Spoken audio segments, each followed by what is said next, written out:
I allowed my 17-year-old sister to move in with me CT2NY. Dad is threatening me with kidnapping charges. Last year, my sister, then 17 and living in CT with our mother, dropped out of high school and came to live with me. I live in NY State, Albany area. My mother is disabled by mental illness and in her condition was neglecting my sister and my adult brother, that lived there disabled with autism, was physically abusive towards both of them according to the custody agreement in my mother and father's divorce. It was Dad that was supposed to be the custodial parent, and my mom was supposed to be paying him child support and getting weekend visitation. My sister lived with Dad and his then girlfriend, now wife, for about 3 years and then sent her to live with Mom.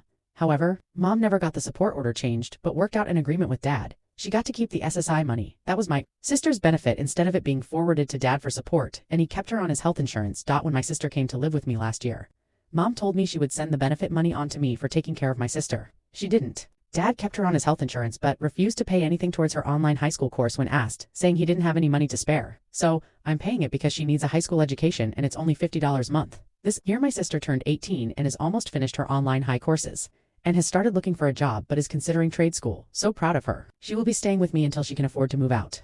My wife and I have agreed to that and have no problem with that. In NY, child support can be received up to age 21. So, I filed a petition for child support for Mom and for Dad through NY State, and the county court here sent out notices to them to appear for a court date.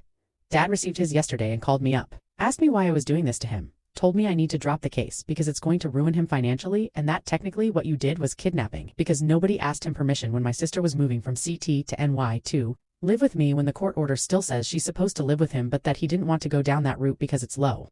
But that it's low of me to bring him to court about child support. So, my question is, do I need to worry about being arrested for kidnapping? Would I be better off dropping the child support case? TLDR filed for child support against both parents after taking in my little sister. Dad said to drop the case and he'll overlook the kidnapping. Update 1 month later. So, I had my day in court today for the child support hearing. Dad actually showed up for court instead of using the option of conference call like my mother did. My sister, let's call her Valerie, wanted to sit in the courtroom in case the judge had any questions for her. In particular, he didn't. But I'm proud of how brave my sister is for going to court when she didn't have to because I could feel my heart beating in my throat the entire time. The judge started out by saying he was unsure if a support order could be issued today, given that Valerie is now 18 and in CT would be ineligible but in NY would be eligible until 21, but then began asking some questions.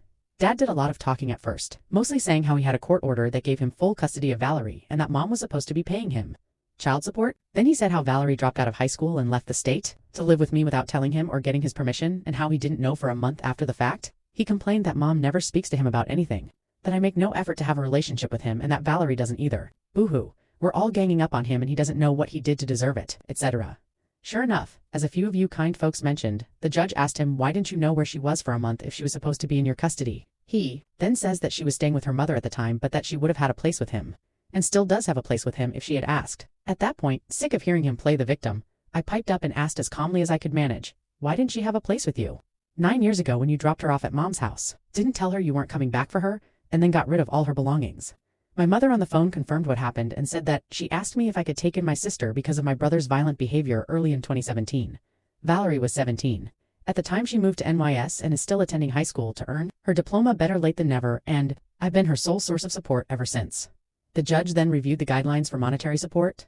My mother, being disabled and on Social Security, was to pay no more than $50 per month for support. Dad was to pay no more than 17% of his income, which translated to roughly $800 per month.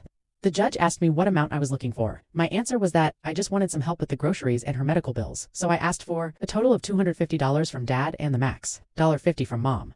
Dad tried to haggle me down to $200 per month because he just bought a house last year. You should have seen the look on the judge's face. The judge reminded him that the guidelines recommended $800 a month, and I held firm on $250.